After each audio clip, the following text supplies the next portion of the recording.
Growing sweet potatoes might just be one of the most rewarding things you'll ever do in your garden, but most people are doing it the hard way. These vigorous vines can stretch up to 20 feet, crawling across the ground, taking over space, and often producing less than they could.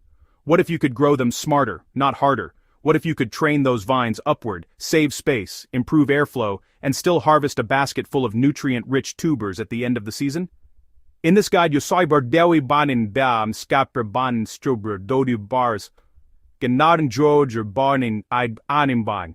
Then don't learn the complete process from preparing your soil all the way to harvesting fresh, homegrown sweet potatoes, using methods that work whether you have a large garden or a small backyard setup. Stay with me, because a few small decisions early on can make the difference between a weak harvest and a truly impressive one. And if you appreciate practical, no-nonsense gardening guides like this, make sure to like the video, share it with someone who loves growing their own food, drop a comment with your experience, and subscribe to Evergreen Patch for more deep, valuable content. Now, let's get straight into it.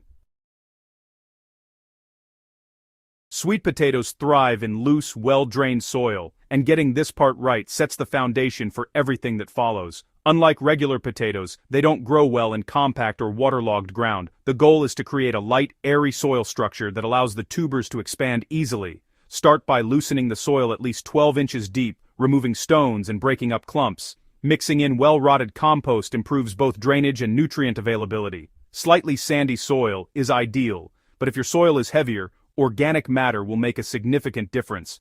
Raised beds or mounds are especially effective, as they warm up faster and prevent water from sitting around the roots. Planting begins with slips, which are shoots grown from mature sweet potatoes. These slips should be about 6 to 10 inches long and planted once the soil is consistently warm, as sweet potatoes are highly sensitive to cold. Space them about 12 to 18 inches apart, with rows roughly 3 feet apart if you're growing traditionally. If you're going vertical, you can reduce the ground spacing slightly and install a sturdy trellis at planting time. Bury the slips deep enough so that only the top leaves are above the soil, as this encourages strong root and tuber development. Watering is where many gardeners go wrong. Sweet potatoes need consistent moisture during their early growth stage, especially while establishing roots. However, once the vines begin to spread and mature, they become relatively drought tolerant. The key is balance. Water deeply, but not too frequently, allowing the soil to dry slightly between watering sessions. Overwatering can lead to rot and poor tuber formation, while underwatering early on can stunt growth. As harvest approaches, reducing watering helps improve the quality and storage life of the tubers. Feeding your plants properly is just as important as watering them correctly. Sweet potatoes don't require heavy fertilization, but they do benefit from a balanced nutrient supply. Too much nitrogen leads to excessive leaf growth at the expense of tubers, which is a common mistake. Instead, focus on phosphorus and potassium to support root development. Incorporating compost at the start often provides enough nutrients, but if needed, a low-nitrogen fertilizer applied sparingly a few weeks after planting can give them a boost. Healthy soil biology will do much of the work for you if you build it right from the beginning. Training the vines vertically can really transform your growing space. As the vines begin to spread, you'll want to gently guide them onto a trellis or support structure. This improves air circulation, reduces the risk of disease, and keeps your garden organized. It also makes it a lot easier to monitor plant health and manage pests.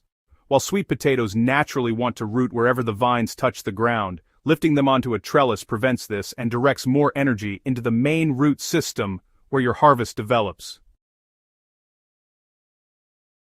Pest control is, well, an ongoing process, but it doesn't have to be complicated. Common pests include sweet potato weevils, aphids, and caterpillars. Regular inspection is your best defense. Healthy plants are naturally more resistant, so maintaining proper watering and soil conditions goes a long way. Removing affected leaves, encouraging beneficial insects, and using simple organic treatments like neem oil when necessary can really help keep infestations under control. And don't forget to avoid letting weeds compete with your plants, since they can harbor pests and reduce overall productivity.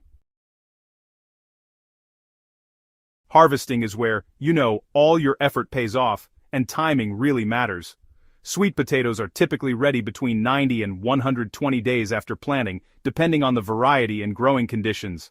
the leaves may start to yellow slightly, signaling that the tubers have reached maturity. Carefully loosen the soil around the base and lift the tubers gently to avoid damage. Even small cuts can affect storage, so be sure to handle them with care. After harvesting, curing the tubers in a warm, humid place for about a week helps improve their sweetness and shelf life. Growing sweet potatoes successfully is about, well, understanding the plant's natural tendencies and working with them, not against them. From creating the right soil conditions to managing water and nutrients, every step plays a role in the final harvest. When done right, even a small space can produce a surprisingly abundant yield. If you found this guide useful, make sure to subscribe to Evergreen Patch, share this with fellow gardeners, and leave a comment with your experience or questions. Your next harvest could be your best one yet.